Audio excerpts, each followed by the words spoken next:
Hello everyone. आज हम set theory के बारे में डिस्कस करने जा रहे हैं। तो जैसा कि कंटेंट दिया हुआ है, हमें इस टॉपिक पे डिस्कस करना है। तो व्हाट इज सेट? सेट क्या होता है? तो सेट होता है, set is the well defined collection of object. तो क्या हम हर एक कलेक्शन को वेल डिफाइंड बोलेंगे? नहीं, सिर्फ उसी कलेक्शन को हम वेल डिफाइंड बोलेंगे जिसके सारे एलिमेंट कैसे हो, डिस्टिंक्ट हो, कोई भी एलिमेंट सेम ना हो, है ना, कोई भी एलिमेंट रिपीटेड ना हो। फॉर एग्जाम्पल, ऐसे हमारे पास एक कलेक्शन है ना, 1 2 3 4 5 6 7 8 9 10। ये कलेक्शन है नंबर्स का। इसमें कोई भी एलिमेंट रिपीटेड नहीं है, सारे एलिमेंट डिस्टिंक्ट हैं, इसलिए क्या हुआ, वेल डिफाइंड हुआ। तो इस कलेक्शन को क्या बोलेंगे? सेट। ये सेट है। और सेट के जो मेंबर्स होते हैं उनको हम कर्ली ब्रैकेट के इनसाइड राइट करते हैं, है ना। तो ये क्या हुआ, सेट हुआ। और अगर कोई भी एलिमेंट, मान लीजिए हमारे पास एक कलेक्शन ऐसा है ना, ए, है ना, ई, आई और ए, है ना, बी, सी।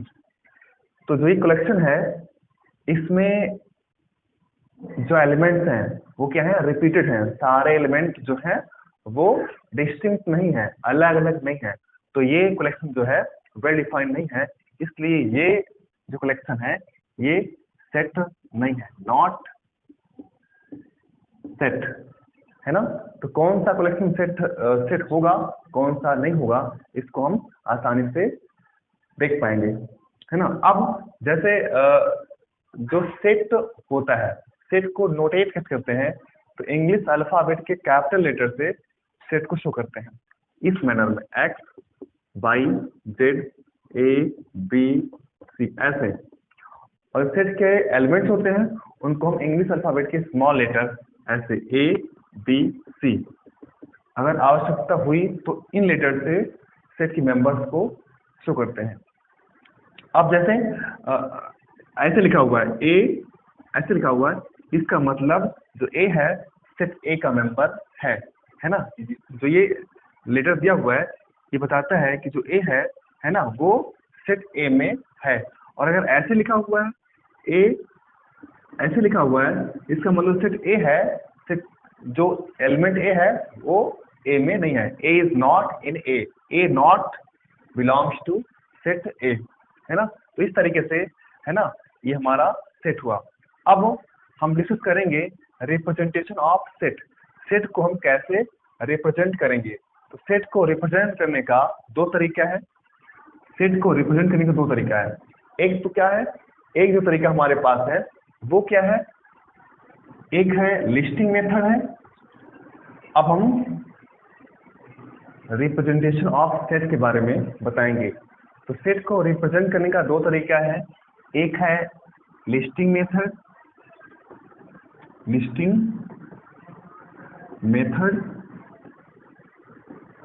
इसी को रोस्टर मेथड भी बोलते हैं। इसमें क्या होता है, जो सेट के मेंबर्स होते हैं वो एक दूसरे से कामा के थ्रू सेपरेट रहते हैं। ऐसे ए इक्वल टू 1 2 3 1, कहाँ तक, मान लो 10 तक। इसमें, है ना, सेट के मेंबर्स होते हैं वो कामा के थ्रू सेपरेट रहते हैं, और सेट के मेंबर होते हैं वो कर्ली ब्रैकेट के अंदर राइट रहते हैं। और दूसरा रिप्रेजेंटेशन है वो क्या है, set builder method. Set builder method, है ना। इसमें क्या होता है, सेट को एक प्रॉपर्टी के थ्रू रिप्रेजेंट करते हैं। जैसे हमारे पास एक सेट ये है ना, तो इसको हम कैसे रिप्रेजेंट करेंगे, है ना, सेट बिल्डर मेथड में। तो देखिए इसको हम राइट करेंगे एक्स सच दैट, यहाँ पर 1 2 10 क्या है, नेचुरल नंबर्स हैं। तो x such that x is a natural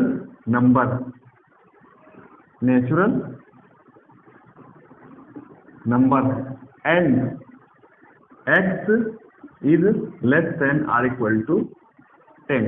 तो ये इसकी प्रॉपर्टी है इस सेट की, है ना। ये प्रॉपर्टी है, एक्स क्या है, नेचुरल नंबर है, और वो नेचुरल नंबर क्या है, 10 से या 10 छोटे या 10 के इक्वल है।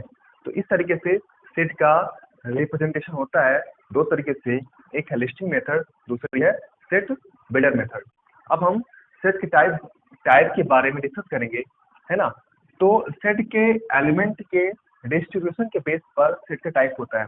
अगर सेट में कोई भी एलिमेंट नहीं है ना, तो उसको हम क्या बोलेंगे, नल सेट बोलेंगे। इसी को एम्प्टी सेट भी बोलते हैं, और इसको हम फाई से रिप्रेजेंट करते हैं, यानी phi equal to null set. इसमें कोई भी मेंबर नहीं होता है, ठीक है। अब दूसरा क्या है, सिंगलटन, ऐसा सेट जिसमें वन एलिमेंट हो। The set containing only one element is called singleton, है ना। अब हम डिस्कस करेंगे फाइनाइट एंड इनफाइनाइट सेट। जैसा कि नाम है उसका, फाइनाइट सेट। अगर कोई सेट में नंबर ऑफ एलिमेंट फाइनाइट हो, मतलब उनको हम काउंट कर सकते हैं, तो वो क्या होगा, फाइनाइट सेट होगा। और अगर हम सेट के मेंबर्स को काउंट नहीं कर पाए, तो वो क्या होगा, इनफाइनाइट सेट होगा। मतलब उसमें नंबर ऑफ एलिमेंट्स क्या है, उसमें इनफाइनाइट है ना। अब हम डिस्कस करेंगे cardinal number of finite set. तो cardinal number of finite set क्या होता है, तो जितने नंबर ऑफ एलिमेंट्स होते हैं सेट में, भाई उस नंबर क्या होती है, कार्डिनल नंबर होती है ना। तो जैसे हमारे पास एक सेट है 1 2 3 4 अप टू 10, है ना। तो इसमें नंबर ऑफ एलिमेंट्स कितने हैं, 10 है। तो इसकी जो कार्डिनल नंबर होगी वो क्या होगी, 10 होगी, है ना। तो ये हो गए कार्डिनल नंबर। अब हम डिस्कस करेंगे, है ना, सबसेट एंड सुपरसेट, है ना।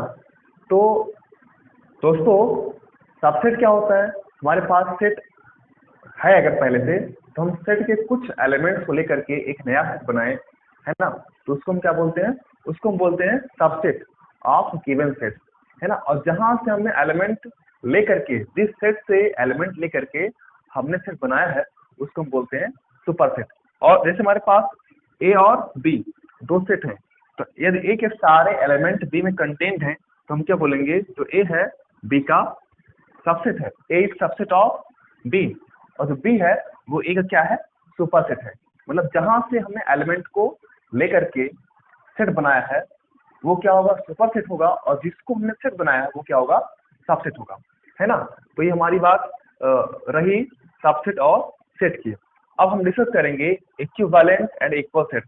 तो जैसा कि नाम है, इक्विवेलेंट का मतलब क्या होता है, इक्विवेलेंट का मतलब ये होता है, अगर हम दो व्यक्तियों में, है ना, तुलना कर रहे हैं, कंपैरिजन कर रहे हैं, है ना, तो वो ये जरूरी नहीं है कि हर एक मामले में सेम हो। कुछ मामले में सेम होगा, कुछ मामले में सेम नहीं होगा। तो इस प्रॉपर्टी को हम क्या बोलेंगे, इक्विवेलेंट। मतलब कुछ मामले में सेम है और कुछ मामले में सेम नहीं है। तो इक्विवेलेंट मतलब ये होता है, दो सेट इक्विवेलेंट तब कहलाएंगे जब उनमें सेम नंबर ऑफ एलिमेंट्स हो। और इक्वल तक कब कहलाएंगे, इक्वल तब कहलाएंगे जब उनमें नंबर ऑफ एलिमेंट सेम हो और एलिमेंट भी क्या हो, वही हो। उसको हम क्या बोलेंगे, इक्वल सेट, है ना। तो एक बात मैं आप लोग बताना चाह रहा हूँ कि अगर हमारे पास दो सेट हैं, है ना, तो हमको उनको इक्वल शो करना है, तो कैसे शो करेंगे। तो इक्वल शो करने के लिए हम क्या करेंगे, जैसे हमारे पास दो सेट हैं ए और बी, हमें इन दोनों सेट को इक्वल शो करना है। तो इक्वल शो करने के लिए हम क्या करेंगे, ए को बी का सबसेट शो करेंगे और बी को ए का सबसेट शो करेंगे। अगर ऐसा हो जाता है, this implies a equal to क्या हो जाएगा, बी। अच्छा, अब हमें अगर दो सेट हैं, एक सेट को दूसरे का सबसेट शो करना है, तो क्या करेंगे, हम क्या करेंगे, जैसे हमारे पास ए को बी का सबसेट शो करना है, तो हम क्या करेंगे, जो सेट ए है इससे एक एलिमेंट लेंगे, लेट एक्स बिलोंग्स टू ए, और शो कर देंगे कि वो एलिमेंट बी में भी है, यानी एक्स बिलोंग्स टू बी, है ना। इसका मतलब ये हुआ, जो ए है वो बी का सबसेट है ना। तो इक्वलिटी ऑफ टू सेट हो गया।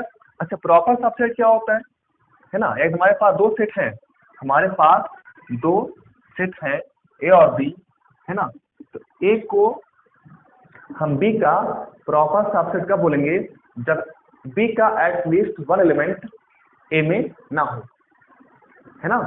यानी A is proper subset of B, है ना। ए के सारे एलिमेंट बी में है, लेकिन बी का एटलीस्ट वन एलिमेंट ए में नहीं है, तो इसको हम क्या बोलेंगे, प्रॉपर सबसेट।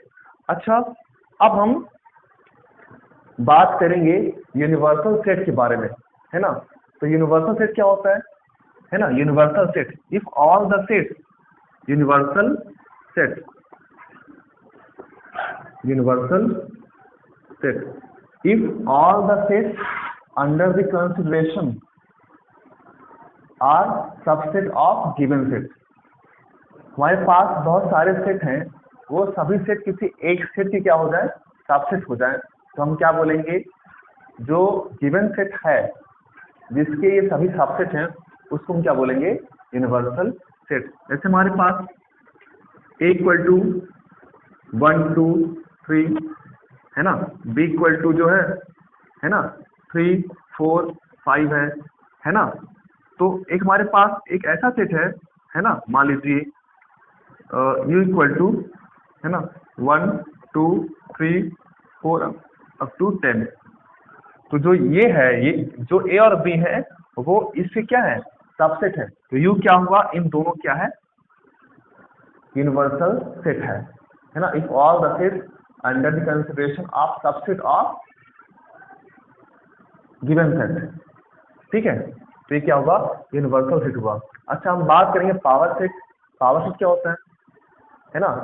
तो कोई सेट हमारे पास है, जैसे हमारे पास एक सेट है ना, हम आपको बता रहे हैं, कोई एक सेट है ना, मान लीजिए सेट ऑफ, पावर सेट क्या होता है, set of all subset of any set is called power set. जैसे हमारे पास एक सेट है ना, A इक्वल टू 1 2, तो इसके जो सबसेट होंगे है ना, जो P इक्वल टू क्या हो जाएगा, मतलब पावर सेट को PH शो करते हैं, तो ये 1 ठीक है 2 और ये 1 2 एंड 5 क्या होता है, एम्प्टी सेट। एम्प्टी सेट जो होता है हर एक सेट का सबसेट होता है ना। तो ये क्या हो गया, पावर सेट हो गया, किसका, इस सेट का, है ना। तो कोई भी सेट है उसके कितने नंबर ऑफ सबसेट होंगे है ना, ये उसके नंबर पर डिपेंड करेगा। अगर उसमें नंबर ऑफ, इन जनरल कोई सेट है जिसमें नंबर ऑफ एलिमेंट कितने हैं, मान लो n है, तो नंबर ऑफ सबसेट क्या हो जाएगा, नंबर ऑफ सबसेट है ना of any set element m equal to the power m। तो कोई सेट हमारे पास है ना, तो उसके जितने कितने पावर सेट में कितने एलिमेंट होंगे, तो टू द पावर m होंगे, है ना। तो दोस्तों